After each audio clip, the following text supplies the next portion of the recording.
We're going to dive into inside the Bybit hack. I'm going to get Jonno Newman on the stage to lead on this. This is actually, I saw a little bit of this last year. It is fascinating. Jonno leads TRM's deployment across APAC. He works with regulators. He works closely with DECA, law enforcement, and crypto businesses across the ecosystem to investigate illicit activity and strengthen compliance.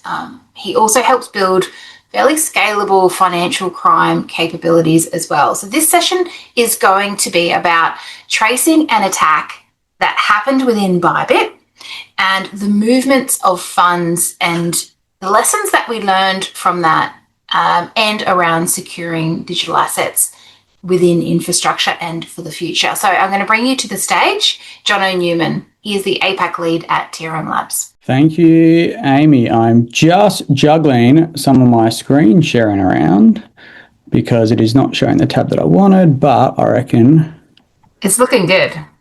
All right. Have you got it now, or did I just lose it then? We can see the agenda. Awesome. That's a really good place to start. Cool. All right, let me just get my Zoom orientation. Awesome. So I think this really follows onto that conversation from Joni and Mark perfectly. I jotted some things down during that because we spoke about speed, and when it comes to crypto recovery, that speed is critical. We spoke about mixers and cross chains, and we spoke about protecting consumers from hacks like Drift Protocol. Joni brought that up, and we're here to talk about DPRK, and that is the Drift Protocol hack from last week-ish is suspected to be perpetrated by DPRK. So it all sort of flows in quite well, and we're going to go through some of the ways that we use blockchain intelligence to attribute hacks to DPRK, the movement of those funds, and then what we can actually do when it comes to disruption. And so my role at TRM is I lead the deployment of TRM across APAC. So I get to work with regulators, law enforcement, national security, crypto businesses and exchanges, and really embed blockchain intelligence to make the ecosystem a lot safer. So let's crack on. So we're going to talk about the hack program itself for DPRK, what that's looked like over time, how that's developed, and where we are today in 2026. The typical laundering playbook. Again, we spoke about in the last session about mixers, cross-chain swaps, and that is really part of DPRK's playbook. And I want to sort of show you the under the hood of what that looks like on the blockchain. Bybit hack is going to be the central case study that we'll go through. We'll also slightly touch on Drift protocols, and that happened quite recently. And then importantly, let's not leave on doom and gloom. Let's look at how we actually disrupting. What does this look like, and what powers do we have? What are TRM doing in this space to help law enforcement and other agencies disrupt this activity? So let's start with this. Last year, DPRK stole $1.8 billion worth of crypto, which is just huge. So let that number sink in. That is an astronomical figure, and it is by far the biggest that they've ever achieved. And so when you look at that across the last, 7-ish years, that was quick maths, we're looking at 2018 through to 2025. We can see that the first 4 years on this graph are pretty sort of similar and standard at that under $500 million. Then from 22 onwards, things get ramped up a lot more. And then last year, record breaking, more than twice than any other year before. So it is quite a big leap, and it is a concerning factor that we're looking at. So what do they target? This has evolved over time, and this is important to understand that DPRK and Lazarus Group and the banner that we fall under, North Korea, is sort of adapting as they go. So early on in the crypto ecosystem, back in 2018 to 2021, they were targeting exchanges. And so we've got things here like the Liquid hack, got KuCoin, DragonX, Gate.io. These are all quite sizable for their time. Then we saw a bit of a change. We saw the targeting bridges. So bridges just allow you to move assets across different blockchains. Blockchains do not natively talk to each other. So this process would basically is similar to correspondent banking in that you would have a mint or burn or another mechanism on one blockchain. You'd receive the funds and then release that on another blockchain. What this means is you've got these massive pools of assets that are just sitting there in the wild. You can see how much is there. And these became the targets for DPRK in 2012. 2023 was, I want to say, chaotic. These sort of hacks happened towards, I think they started around June. So the first 6 months was pretty quiet from DPRK, which is like more concerning than when they're active. And we really saw just a plethora of activity. There was no real logic to what was happening. We've got payment processors, wallet infrastructure, so Atomic Wallet, DeFi protocols, exchanges, and there's a lot more that didn't make it on this slide because the list was so long. What they did is they basically rolled from one hack into the next, and they basically launder the proceeds from the previous hack when they committed the next hack. And so they had this almost flywheel approach of continual funds coming in. And then 2024 to 2025, we saw the shift. And last week when I wrote this deck, this is where I'd sort of finished. I didn't have past 2025, but with the Drift protocol hack, we've maybe got some new insights and scary advancements. But what was really unique about the last couple of years is third-party services. And so we're going to talk about the Bybit hack, but if you don't know much about it, Bybit themselves, the exchange, were not hacked. It was a third-party processor that they were using for their wallet security, and we'll go through that in more detail. But it was the third party that was compromised that they were using. And so they're using the third parties to gain access to these large exchanges and vulnerable high-value targets. And we saw that across DMM, which is a Japanese-based exchange, WazirX, which is Indian, and then Bybit, we can see that's where a main chunk of last year's 1.8 came from. 2026 had a question mark. We do have some answers. We will come back to this. So what do? They like native assets, they like cross-chain swaps, and they like mixers. So let's look at this. This is the Atomic Wallet hack from 2023. It was a wallet software that was hacked. And so because by nature of being a wallet, there was many different types of assets across many different types of blockchains. And so the first thing they did was swap all those different ERC20 tokens back to native Ether. Anything that was on Tron, they swapped back to TRX. And so we can see here some Ethereum-based ones. We've got USDT, we've got Chainlink, and we've got DAI. They were all swapped back to Ether and then sent to brand new addresses. This was the start of the laundering. Now, there's a few reasons they do this. In the session before, when we spoke about stablecoins and being able to be frozen, that's one of the main reasons. The second reason is gas. So when you make a transaction on any of these blockchains, if I want to send USDC to another person, I need to have gas, a fee to pay for that. And if I'm doing that on Ethereum, I need to have Ether in my address. So that's what they do. It makes it easier to do this at scale, to make these transfers in the thousands of number of transfers, thousands of addresses, and just makes that process a lot easier because when you're sending Ether, you just take a little bit off the top. Cross-chain swaps. This was something that Mark touched on before. This is really designed to slow the investigative process down. Within TRM, we support cross-chain swaps within the tool. Click a button, it'll map it. In this instance, that's what these purple diamonds are. We can see that Ethereum was sent over to Avalanche. On Avalanche, the wrapped Ether was swapped to wrapped Bitcoin in the red, and then again bridged over to Bitcoin and then into a mixer. And so this is the typical sort of pattern we'll see with laundering from DPRK. It's not sophisticated, it is repetitive, it is quite obvious, but it does slow it down. Once you get to the mixer, that's when things get a lot more challenging. We know that DPRK are persistent until disrupted. So if what they're doing for the laundering or the hack is working, they will keep doing it. And that makes business sense.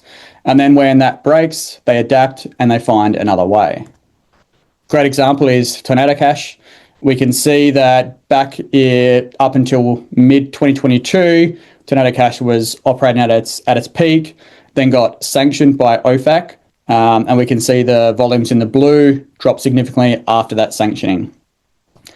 When it was sanctioned, DPRK stopped using Tornado Cash for the majority of its laundering. They still used it a little bit for pre-funding and smaller amounts, but once something becomes sanctioned, there's no point using it as a mixer, because from a compliance and AML perspective, whatever comes out the other end is going to be sanctioned funds, and that is going to carry a severe risk in the ecosystem anyway. The same thing happened in Sinbad. So Sinbad is a Bitcoin-based mixer, and in 2023, we went through that slide of all the different hacks that they did and how they sort of rolled through. This is a great example of what that looked like.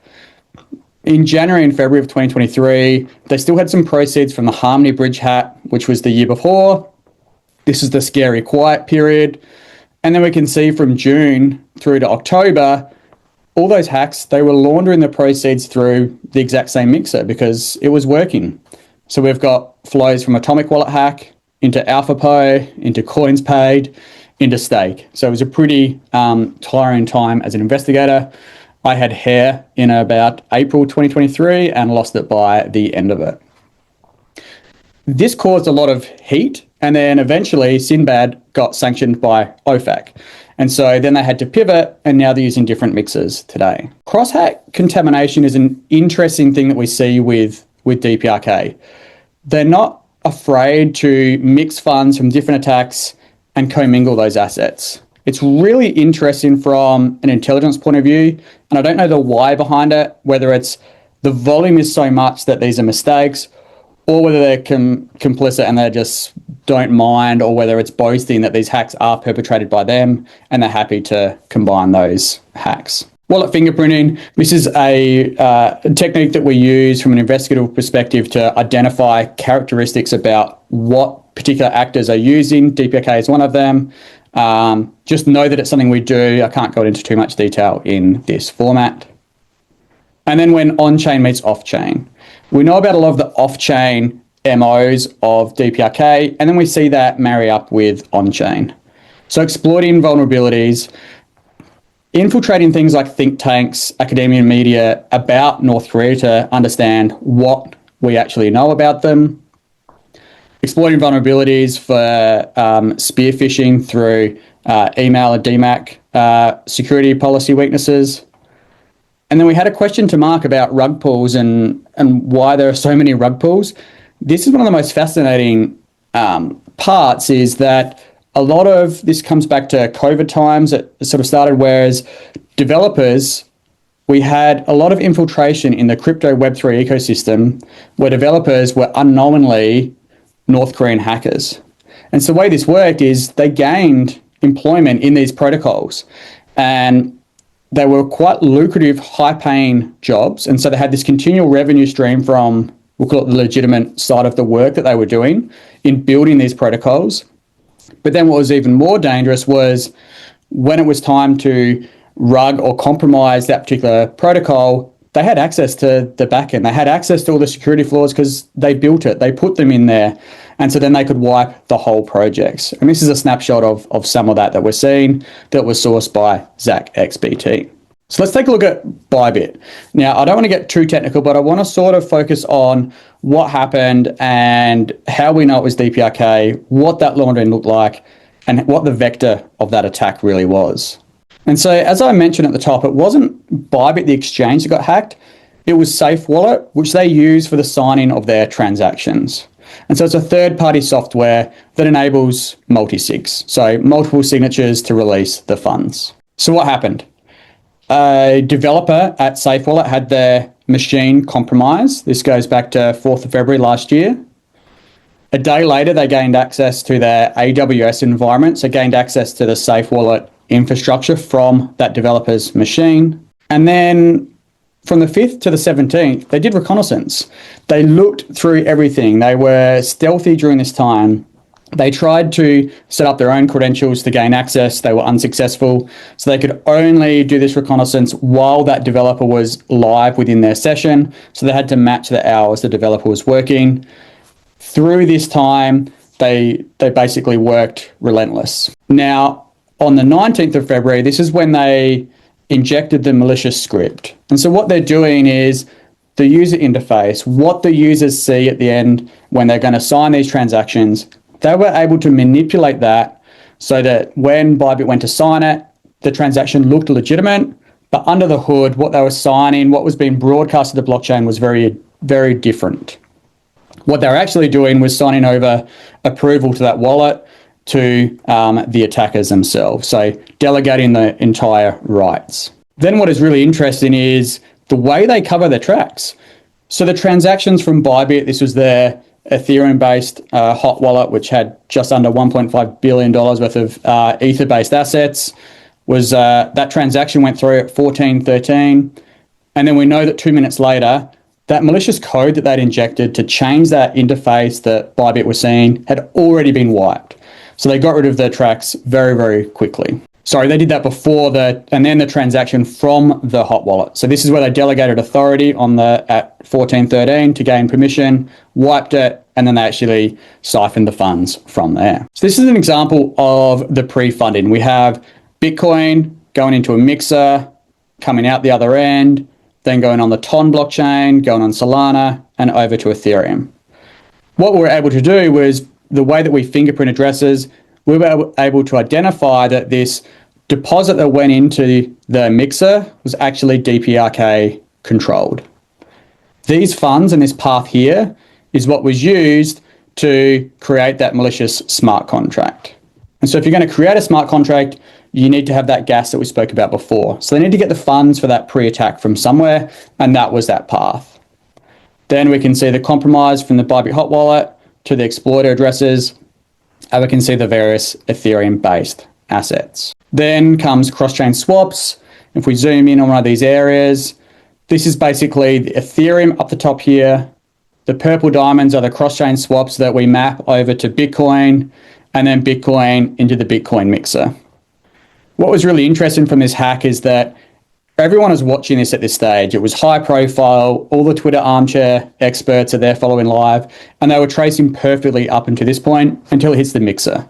That's where things get quite technical and complicated, and that's where the laundering really thrives from their perspective. So an example of some of the demix that we did.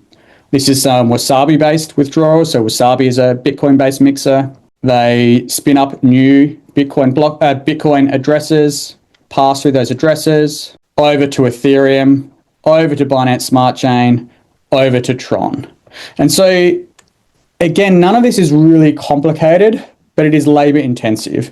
It's designed to slow investigators down. It's designed to make it so that they've got time and space to try and off-ramp these funds before the investigation can catch up, before we have an opportunity to seize, freeze, or disrupt this activity. So this is one strand. There are many, many strands. The laundering is still going on today after 12 months. It is a massive, massive process. We also saw programmatic money laundering. So this is going from Ethereum over to Tron. And then basically what would happen is they would split the funds. So they've got a big chunk of TRX at this stage, so Tron. They then split that across about 10 addresses and then commingle. Split, commingle, split, commingle. Again, nothing overly sophisticated, but very labor intensive. And so that was 100 hops in a space of about 20 minutes, which is a fair bit to be tracing. But of course, they like to do things on scale. So this was only one snippet. And it was actually more like 300 hops in an hour, which was a lot. So 2026, let's come back to this question. What is the current threat vector that we're looking at? Let's have a look at the Drift protocol hack. So this happened maybe a week and a half ago. And this is, there we go, April the 1st. Drained 285 million in user assets. And this is the largest DeFi hack of 2026 so far, and the second largest in Solana history. We have that the initial investigation suggests it was likely North Korean. We're quite confident in that. We will always hedge with likely. That's the best way from an intelligence perspective. Now, what was really interesting about this was it wasn't a smart contract that was exploited. I'm going to go into more of this social engineering side, but this is probably the scariest aspect of this entire hack. The first contact from these people, they formed a relationship with Drift Protocol and the people that formed the relationship were basically posing as a quant trading firm. And so they worked with drift contributors. They built a relationship over time. So this started in late 2025. They met at conferences, they had discussions, the quant trading personas had verifiable LinkedIn profiles. They invested $1 million worth of capital. So this is a really interesting vector where they're trying to form that relationship. And this sort of mirrors almost like pig butchering to a degree, where you spend a lot of time building that trust before the attack is actually perpetrated. Then in mid-March, the staging began. They accessed funds from Tornado Cash, so they withdrew, I think it was about 10 ETH from there. This withdrawal was made at about 9 a.m. Pyongyang time, so we can make some educated guesses then. And then they basically created this fake token. Now, what was really interesting is they created this 2 weeks before the attack, and then they implemented wash trading. So they spent 2 weeks inflating the value of this token to make it appear like it was actually in demand, that it was legitimate, that people wanted to FOMO into it and, is going to be the next big, best investment. Then what they did is they exploited some pre-signing. I don't want to go too much into the technical component of that, but we have written about it on our blog. And then basically April the 1st, they've drained within 12 minutes, they've drained assets from there that can be withdrawn, and they basically withdrew the other side of the liquidity. So they inflated the liquidity and then withdrew the other pairing because their token themselves was actually quite worthless. So 31 withdrawals within about 12 minutes. As Jonno mentioned, USDC was one of those pairings that was withdrawn. So there could be or could have been opportunities for freezing those assets. So what can we do? Let's not finish on doom and gloom. What are we actually doing in the space? If we go back to Bybit, it was really interesting that the exchange themselves ran their own bounty. Like, this is first time I have come across it in the ecosystem, but it's really quite creative, a way to get community buy-in, to make sure that people were tracing these funds, that they were submitting information on where those funds were, and they offered a reward for that. And so it was reasonably successful. They'd paid over $2 million worth of bounty for funds that were recovered. Really, really interesting approach. So what are TRM doing? When it comes to freezing assets, we have a partnership with Tether and Tron that allows us to expedite the freezing of USDT on the Tron blockchain. And so this is really about working with Tether, putting them in contact with law enforcement so that when there is legal process and we've got that ability to freeze those funds, that we're doing it in a timely manner before those funds move to a brand new address and we have to repeat the process. This has been going on. We introduced that probably, it was over 12 months ago. And at this stage, we're up to 432 million in USDT frozen across 17 jurisdictions, including successes within Australia based on this project. So it's a really cool initiative. The other thing we're doing is timely reporting in what we call the Beacon network. And so we know in traditional finance, we've got financial kill chains. That works because traditional finance is slower. You can reverse payments. It's just built for that. In crypto, typically irreversible, done within seconds, cross borders, we don't really have that ability. And so we've had to really think about how we tackle this approach. And this really came out of the Bybit hack. And we're trying to work out, well, how do we get better at creating a network to recover and freeze these funds? So what does it do? We've got law enforcement, we've got exchanges, and we've got security researchers that are all part of this team and network. They flag an address within TRM that, hey, this is stolen funds. And then when those funds move to a brand new address, if certain criteria are met, then that tag will follow to that address immediately. Then what also is really unique about this is when those funds hit a partner, so one of our exchanges, a DeFi protocol, a notification is created. And this sort of sits out of traditional transaction monitoring. And what happens is two people get this email. It's the exchange that get the email. It's the investigator that tagged the funds that get the email. and then they get put into contact with each other immediately. Now, to be part of this network, exchanges sign up to an MOU. They've got criteria around how long they will hold those funds for beacon-related tags. Investigators have timelines for how quickly they need to reach out to the exchange and provide that additional context. This is really putting the right people together to make sure that we can freeze and seize these funds in a timely manner. We have partners in Australia, AFP and New South Wales Police are public partners of this, as are CoinSpot as well. So we're already seeing this domestically, which is awesome to see. So that is me throwing a lot at you in 28 minutes, which is pretty good timing in the end. But I just want to give you an understanding of what is happening behind the scenes, some of the risks to consumers, because the protocols, the exchanges that DPRK are targeting are where consumers have funds. And if we look at things like Drift Protocol, we have Australian-based consumers who are at a loss because of that compromise. And so this is critically important. It's important that we build things like the Beacon Network so that we're all working collaboratively, and that is how we come together and disrupt this type of activity. Thank you so much, Amy and Decca, for the opportunity to present, and I hope everyone got something out of it. Thank you so much. Jonno, can I ask a couple of questions? You can, yeah. Do you think, just going through this, I think there's a lot of lessons learned in this from your presentation. There are, as we move through regulatory reform, we'll see a number of DCEs in Australia become registered. Yep. And there'll be licensing, there'll be requirements, there'll be audits, and a whole bunch of very important people that will need to be hired within some of these businesses. Do you think that structure that we're putting around some of these exchanges might stop what we've seen in this Bybit hack from happening? Or do you think there might be, and this is a question that has been asked to me in recently, do you think that there's still going to be some smaller actors or smaller sort of consequences of some who might not be able to meet some of those compliance obligations?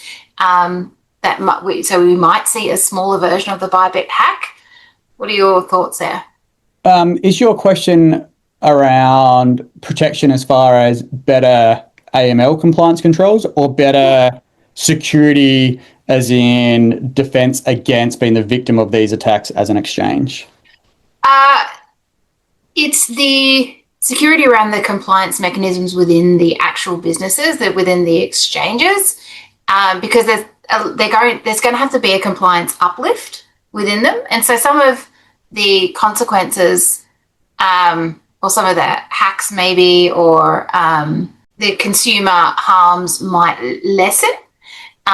Because, I mean, that's the purpose of the regulation, right, for consumer protection. Course, yeah. So that's why the uplift is happening. Do you think we might not see another Bybit hack, or do you think there's a possibility that we might see even more? We will definitely continue to see hacks because North Korea are going to adapt, and so it's always going to be cat and mouse. Okay. It might slow things down, it might make it harder, it might disrupt.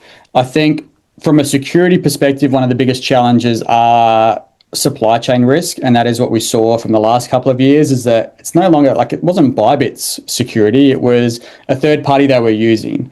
And so North Korea are always going to be advantageous to exploit those supply chain attacks. The Drift protocol was concerning because they had people on the ground. So one of the first things, it was always like, do you know the developer, and how can you verify that they're not maybe North Korean? But now when you've got people on the ground building those relationships, human vulnerability and social engineering is always the weakest and easiest vector to exploit. So that's probably concerning. As far as what we do as an ecosystem for when those funds are in flight, to protect them, to recover them, definitely with the adoption of stable coins, and we're seeing things like Genius where you're going to have to build in those mechanisms to be able to freeze funds from an address and stop them while in flight. I think that is critically important. From a global perspective, the exchanges, VASPs, DCEs, whatever we want to call them this week within Australia, are some of the most forward-leaning when it comes to compliance in the world, which is awesome. I get to work with so many different exchanges, but the ones in Australia really want to do the right thing by compliance. They're doing a lot of voluntary programs. As I said, we've got members of Beacon from that cohort that are doing that as an opt-in. Regulation might force that as far as the stick, like, hey, you have to be part of these sort of programs and you have to have better controls in place. I think Australia are already ahead of the curve on that, and we're doing it anyway. Regulation might help with some of the smaller, newer DCEs to make sure they've got the appropriate controls. I think there's a lot of work to be done, but it sounds like security, and there'll be security and compliance by design. Yeah, it has to be. Absolutely has to be in this system, because funds move quickly. There are a large amount of assets that are just sitting on the blockchain that feel like they're exposed. I'm sure it's not really like that, but when you see things like drift, you're like, oh, okay, yep, that's now gone. So, all right. Well, I'm feeling a little bit rejuvenated after the last session. So thank you so much, Jonno, for joining us. It's a pleasure to see you. Thank you, Amy Rose. Really appreciate it. Thank you.